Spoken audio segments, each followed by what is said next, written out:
I bet people can't wait to read my memoirs.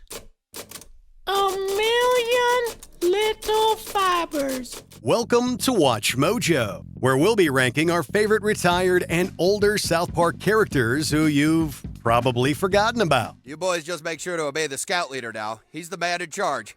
Hello, scouts! Hey, it's Big Al! Number 10, Pip Parip. Pip, where have you been? What?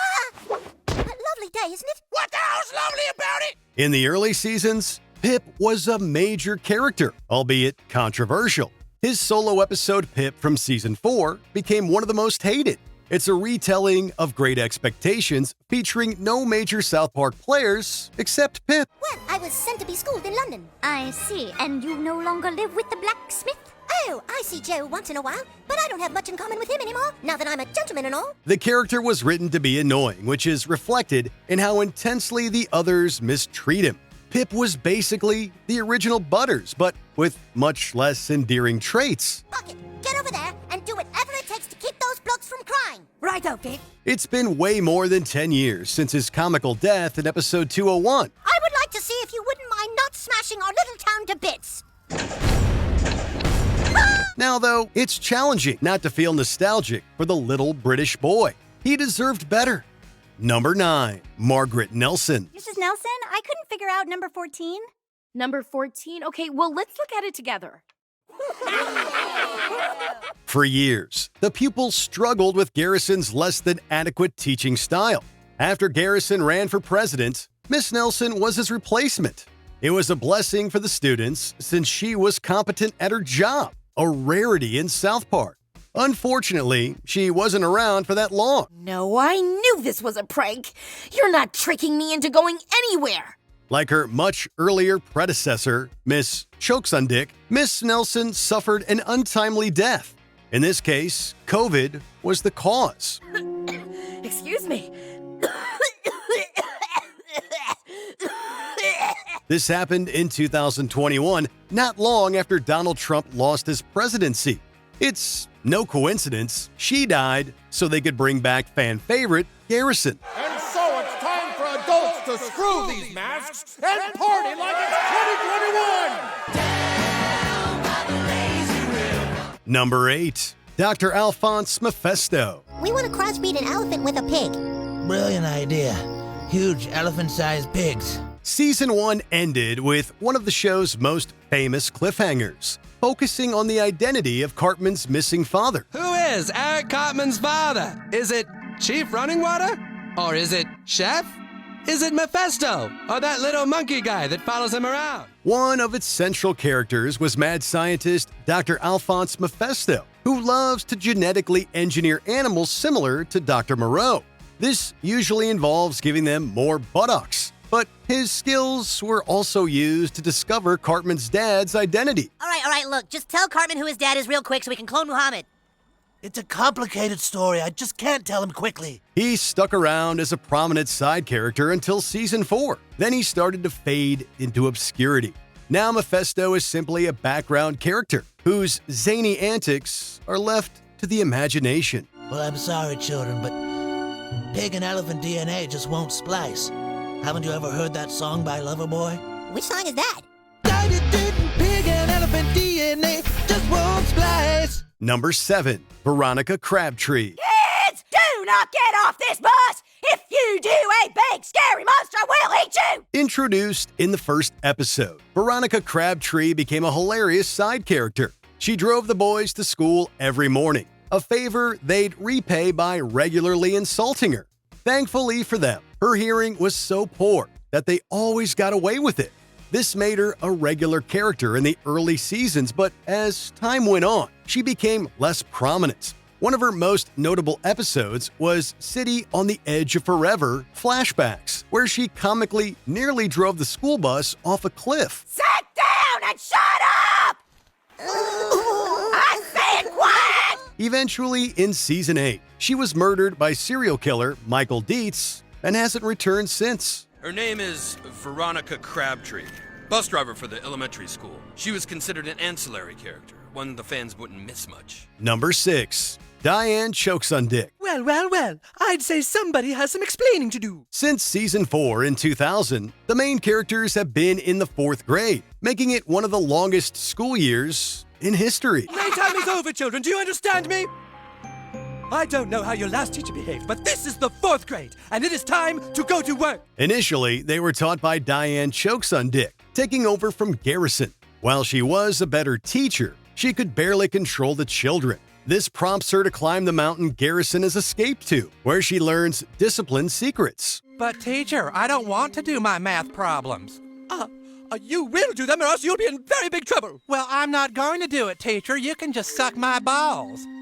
Don't use that kind of language, young man. Ultimately, she'd only last a few years, getting killed off in season 6.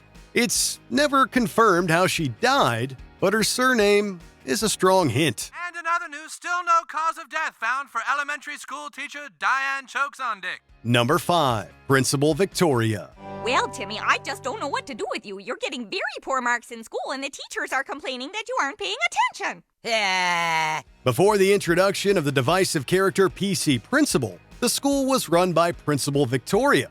She had the job for at least 18 seasons before getting replaced. Throughout most of this time, she was among the only capable faculty members at South Park Elementary. Wendy, I've been hearing rumors about a fight between you and Eric Cartman. No, ma'am, there isn't going to be a fight. Oh, no? Are you sure? Yes, ma'am.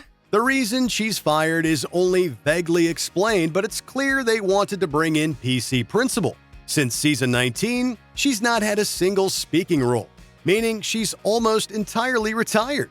It's a shame for a lot of longtime fans, especially the ones not fond of PC Principal. But on the other hand, it reflects the inevitability of change in life. You sure this will work, Eric? What if some of the students don't eat the pizza?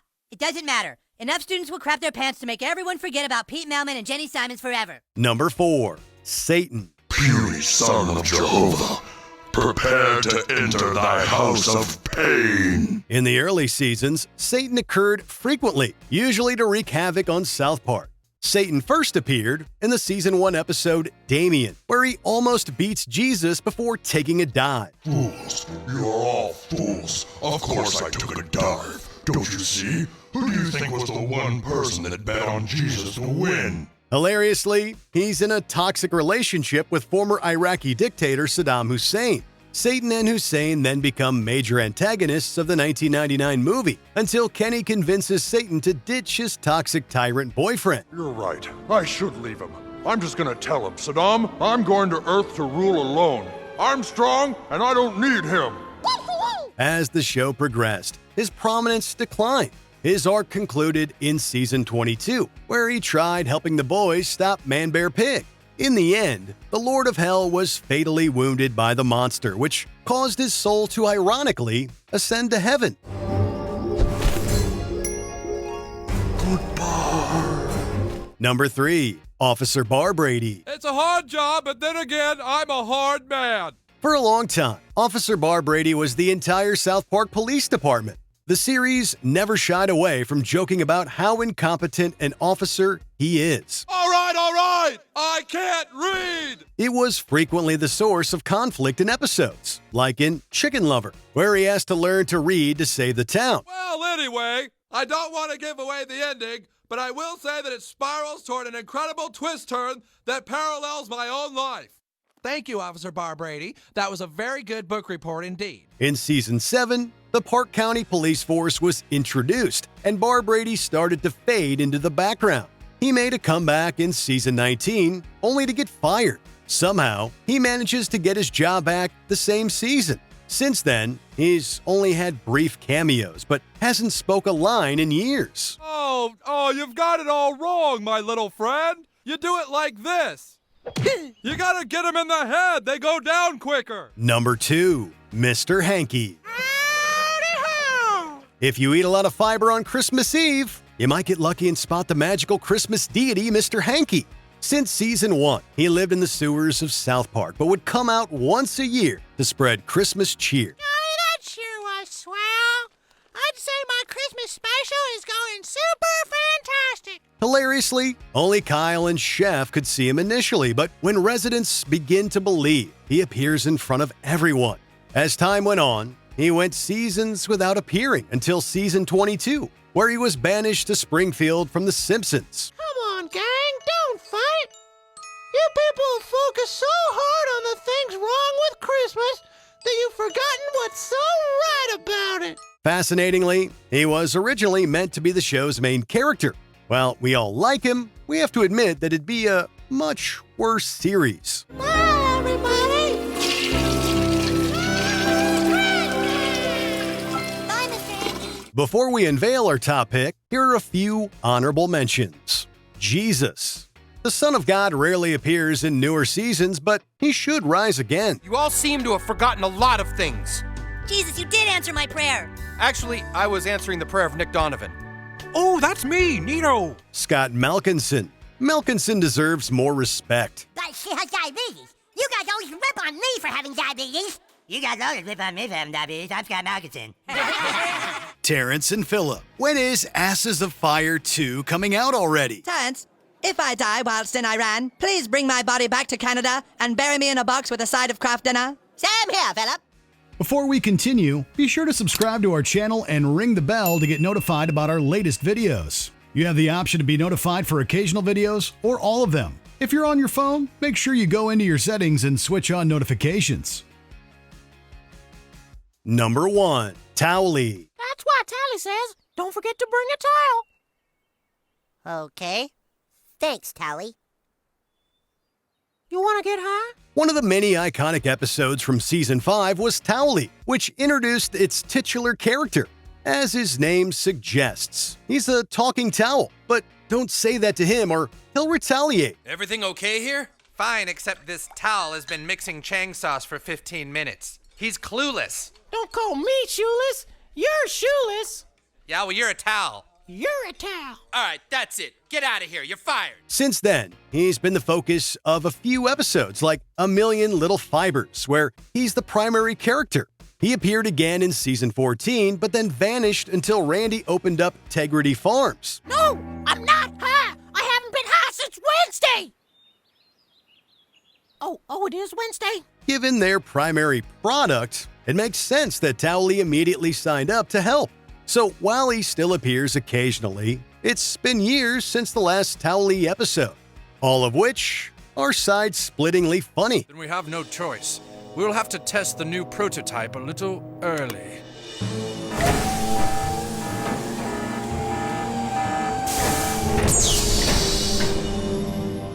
Don't forget to bring a towel.